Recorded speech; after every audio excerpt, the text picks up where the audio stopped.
Well, hey there. You've stumbled upon the intersection of internet quandaries and psychological insight. Welcome to Veritas Views on AITA, where the quirks of the internet meet the expertise of Veritas Psychology Partners. Thanks for joining us. I'm your host, Michael McBride, and I'm joined by our dynamic duo. And today it is my pleasure and honor to introduce my friend, my colleague, and my business partner, whose wit is matched by his intellect, Dr. Daniel Kessler. And when I need a thoughtful voice of reason, with an understanding of all things psychological, I go to Dr. McBride for answers, which is why I'm happy that she is both my business partner and podcast partner. Gayle, looking forward to today and what brings us. All right. If you've never visited internet forums, you might not know what Am I the Asshole is. In short, someone posts a scenario and asks readers, who's the asshole here? Dan and Gayle, neither of you have seen or read this, so let's go. Today's question is, am I the asshole for bringing my own food to my best friend's wedding? Maybe. Wait, you've got more. There better be more, because I can think of so many scenarios where you're not the asshole for this. I can think of a lot of scenarios where they're not the asshole, and I can think of a lot where they are. For sure. Of course, that's probably why Michael reads these to us, though. Right. Well, and maybe why the contributor posted it in the first place. Right, because it should be. Let him continue. Personally. All right. Go ahead. Okay. So here's what she says. I've been best friends with someone, let's call her Abby, for years. Best friends. When she asked me to help plan her wedding last year, I was thrilled and happy for her. She's always talking about having her dream wedding since we were teenage girls and made me the promise that we would plan each other's weddings together. This sounds like a rom-com, by the way. It also brings back, and I know you're going to read more, but I just want to tell this story just really quick. It brings back planning my own wedding. My maid of honor had a narrow food palate. And so we just ordered her what she was going to eat, because it was really important that she feel included in that day. I ordered her a plate of exactly what she wanted. It was separate from anything else that we had on the menu, but it was going to make her happy. I just want to put that out there. Anyway, is she listening? I don't know. It'll be interesting. Find out. We will. But maybe we should tag her at some point.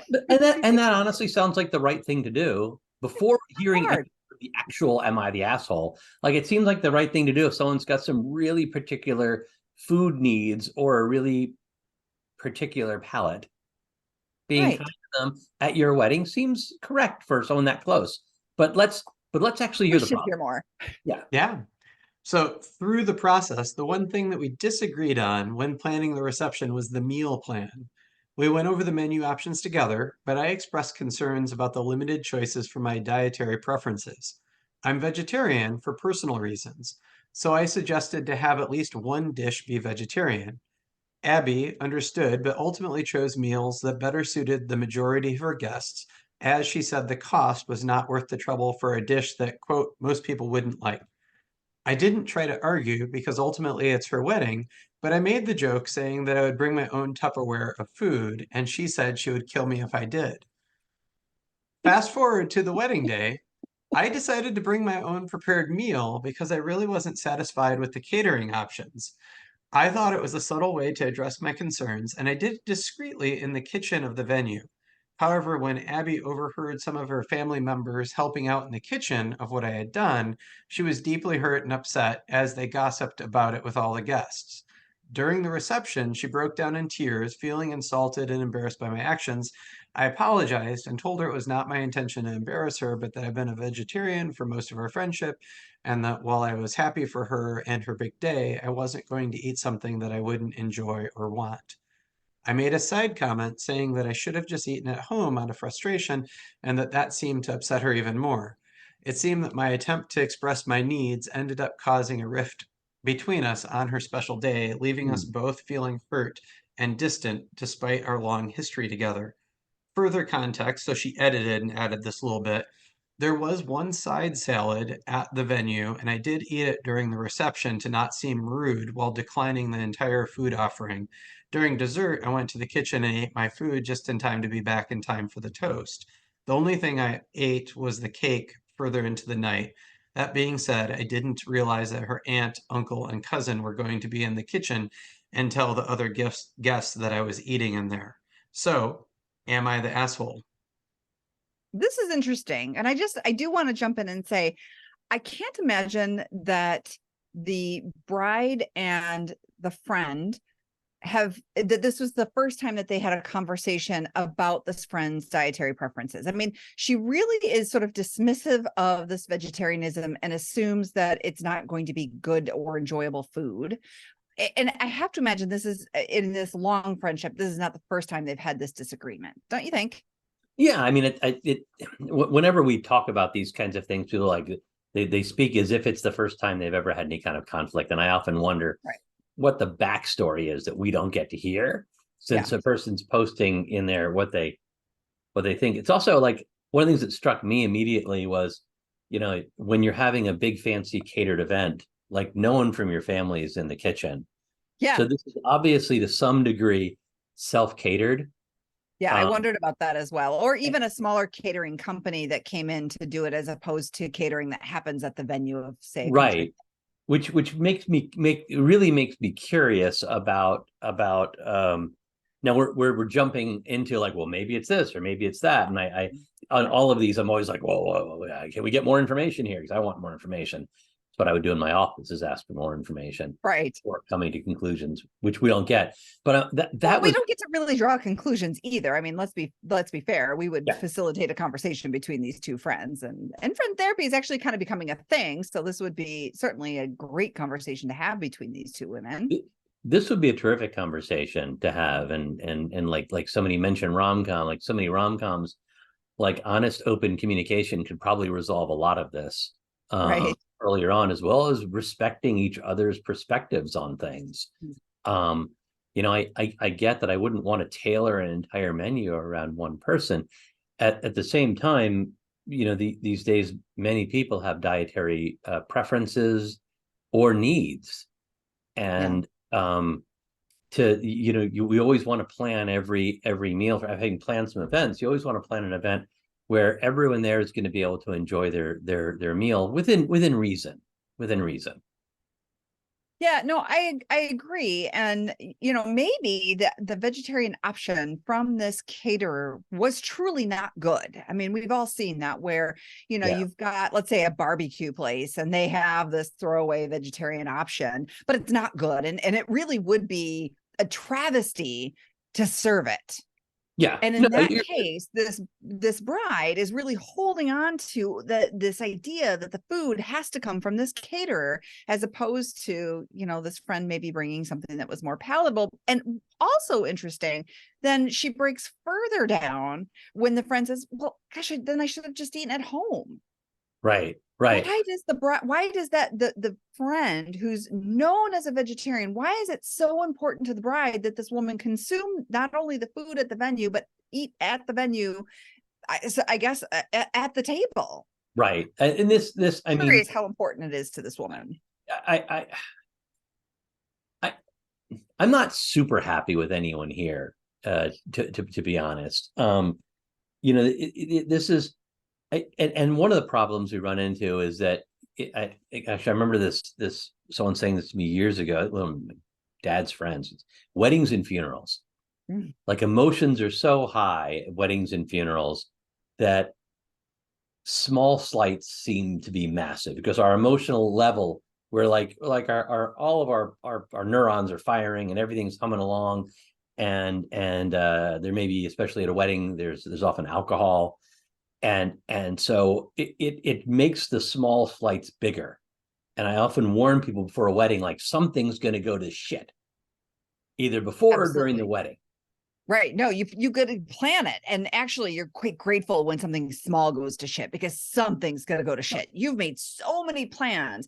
It is probable that something is going to fall apart. Not possible, probable. Absolutely. Something. There's so many moving parts in a wedding. That something's going to go to shit. And when it goes to shit, being able to like, is this the thing that I need to be really upset about? Like, when the thing goes to shit, can I take a breath and go, this is not going to impact my life, or will it? Like, is this really going to change the rest of my life? Is this really going to impact anything at all? Sometimes I ask brides to be who are in my office to consider whether or not any given decision is going to be remembered by your guests in the years to come, right? They're coming there for the wedding, the union of these two people. That's lovely. And maybe not what the guests are most looking forward to, but then all of these decisions that we're making, what do they really mean in the grander scheme of things? Right. And keeping a little bit of perspective, because the idea is you're going to be married for decades to come. And what do you want to be remembered for? Is anyone going to remember that one of your wedding party brought her own food or didn't eat the catered option? Now, 100%. In this case, they will, because quite a big deal has been made about it. But had they asked that question in the beginning, I don't think that this would hit anybody's radar, because it would have just been considered normal and acceptable. Abby, unfortunately, I'm sorry, I interrupted you. Oh, no, just they made it a thing. Abby's the bride, I think. Abby took this thing that probably would make people go, huh, I wonder why she ate in the kitchen. And she made it a thing. Yes. Well, and to be fair, the additional family members helped make it a thing. Sure. And that's part of that, but I also I'm sure that it was more like, why is she eating in the kitchen? That's weird. Like, I can't imagine it being much more than a, your friend's kind of weird, she's eating in the kitchen. Not that would have been fair, I think, because there are people have dietary restrictions that are really, really problematic. And for people who've eaten vegetarian for most of their lives, it's not that they just prefer not to eat meat. It's as someone who eats primarily vegetarian or vegan, it could be, even when food is delicious, if it has meat, it can be hard to eat. It can be uncomfortable to eat if you're not accustomed to it.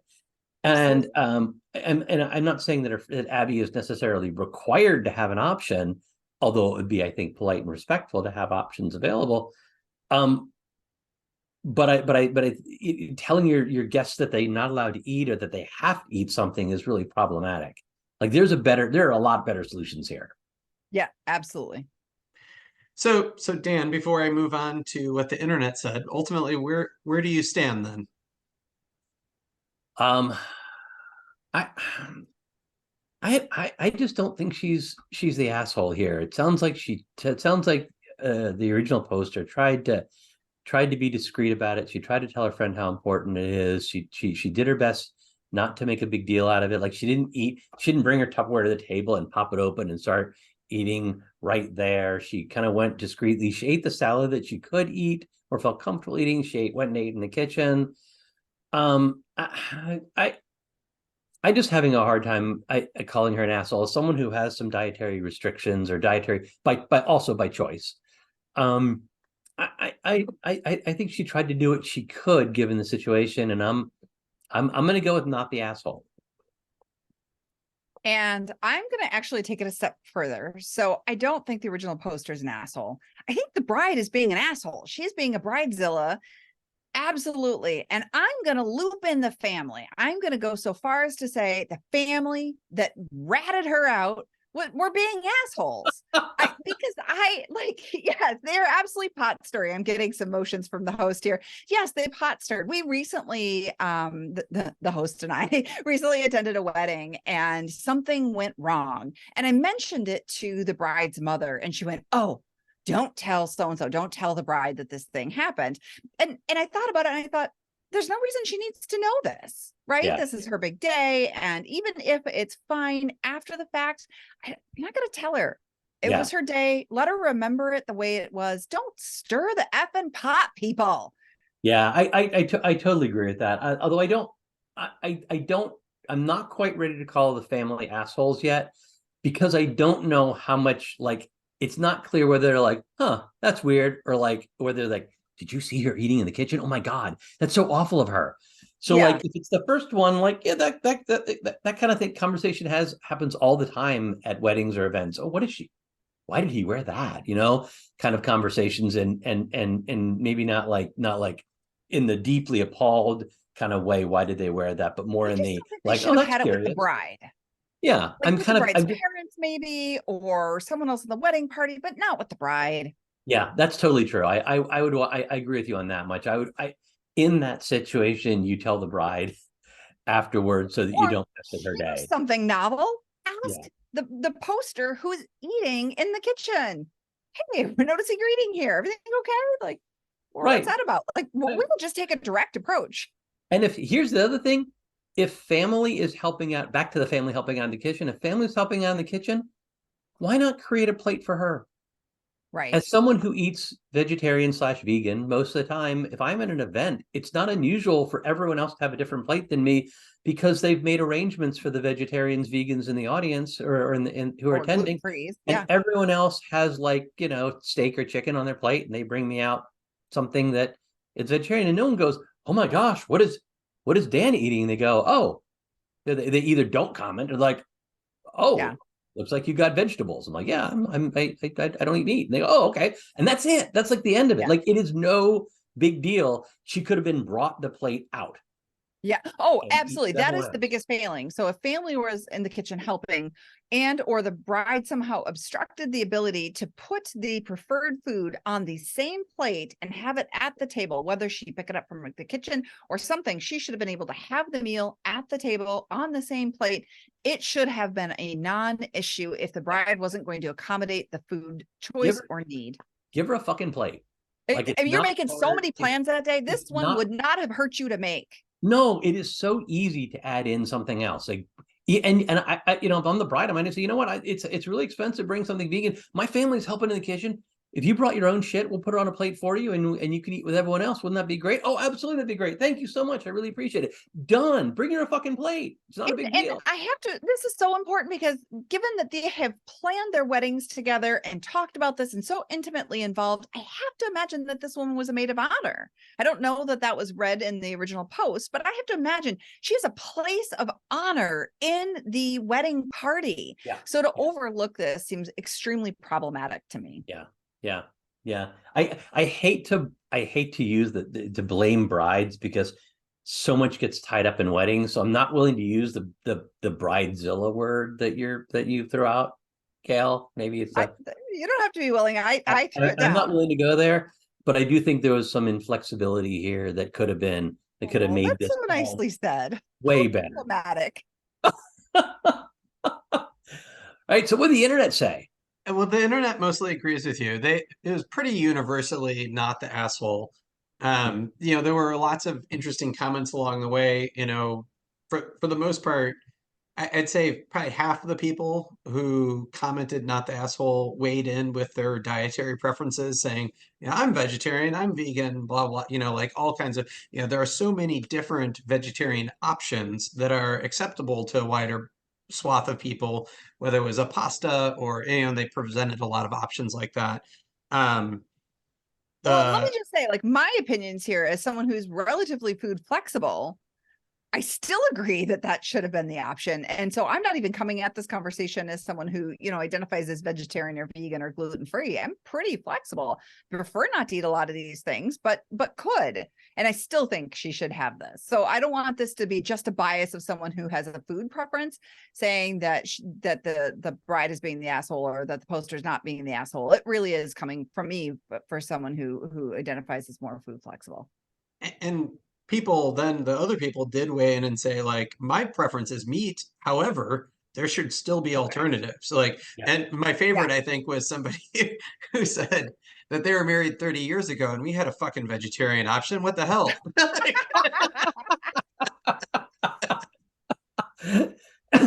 No, and what bothers me most about this is that I have noticed, as someone who chooses different food options, I have noticed more and more that I don't have to plan ahead as much as I used to have to plan ahead when I go to things. It's pretty rare these days for me not to have a reasonable food option there that doesn't involve meat at almost anything I attend these days, including weddings I've been to.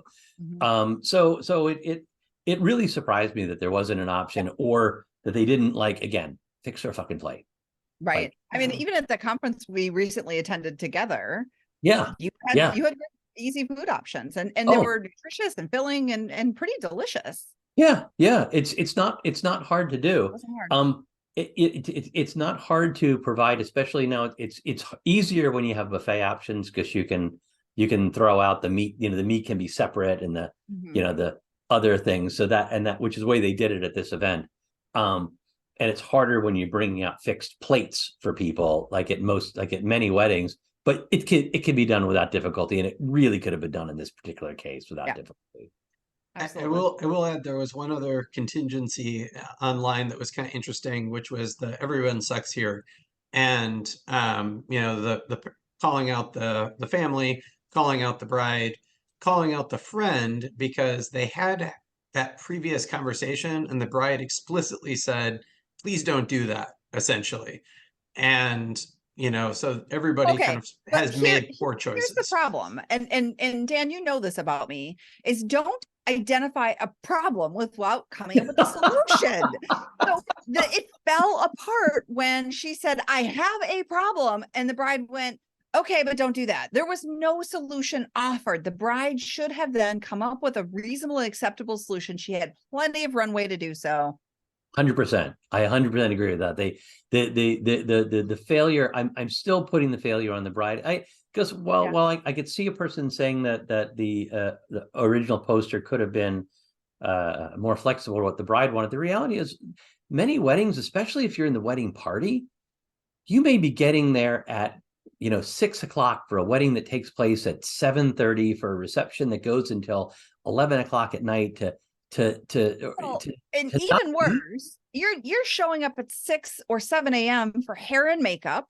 And then you were attending to, this is the girl's world, right? Oh, yeah, I forget about that being a dude. Yeah, well, right. So you get hair and makeup done, and then you put your dress on, and you help the bride, and then you are doing the ceremony, and then you have photos after, and maybe even before that you've got first look. Like, there's all this shit going on. When during the day does she have time to swing through and pick something up for herself? She's gonna have to bring this prepared, and it's probably got to be ready early in the morning, and it's got to be ready for her to go, because she may not have eaten all day.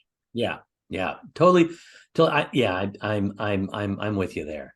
Yeah. All right. So we have ruled, and this time we agreed with the internet. That doesn't always happen. This is true. Yeah, and I think one of the other things you guys picked up on that the internet kind of hinted at but didn't quite say, which was, the friend did so much to help with the wedding preparation that it feels like this would be a pretty easy gimme, to accommodate that on a separate plate or something, even as a thank you. If you're not willing to do a whole dish, then something like that. But absolutely. Thank you both for another riveting debate and a glimpse into the collective conscience of the internet forums. Remember, morality is often shades of gray and not just black and white. Truth is stranger than fiction, so stay true, stay strange. And we've got another one of these next week. Looking forward to talking with all of you again. Stick around through the credits for the bonus conversation about the seemingly random items in our therapist's office and the stories behind those objects. You can follow Dr. Dan Kessler at Dr. Dan Kessler and Dr. Gayle MacBride at Dr. G. MacBride. Oh, and you can find them both at veritaspp.com.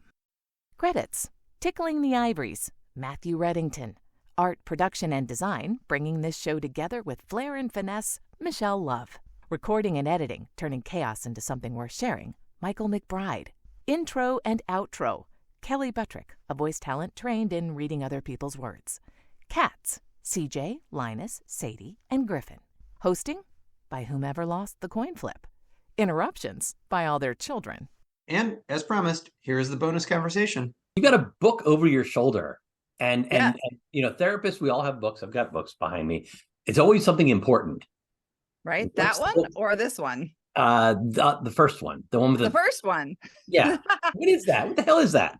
That is a book that uses some characters to bleep out the word fuck, right? So it's essentially how to stop freaking the fuck out. It's about anxiety, and it's a really funny, humorous take on things that you can do when breathing just doesn't work when you're having a panic attack. And it's got some great suggestions in there, like take a cold shower, removing clothing optional, chase a squirrel, but don't catch it because it might have rabies. So it's kind of a humorous take and giving some ideas of things that you can do when you cope with panic. And I thought it was pretty funny. And it was actually written by a relatively local psychotherapy practice and published. And I thought, what a way to support another therapy practice. That's cool. I like that. Yeah, I like that thanks. a lot. I may want to look at that, by the way. Yeah. Oh, sure. Yeah, absolutely. Great. Well, thanks so much. Tune in next week for more excitement. Bye. Thanks for listening to Veritas Views on AITA. Please share.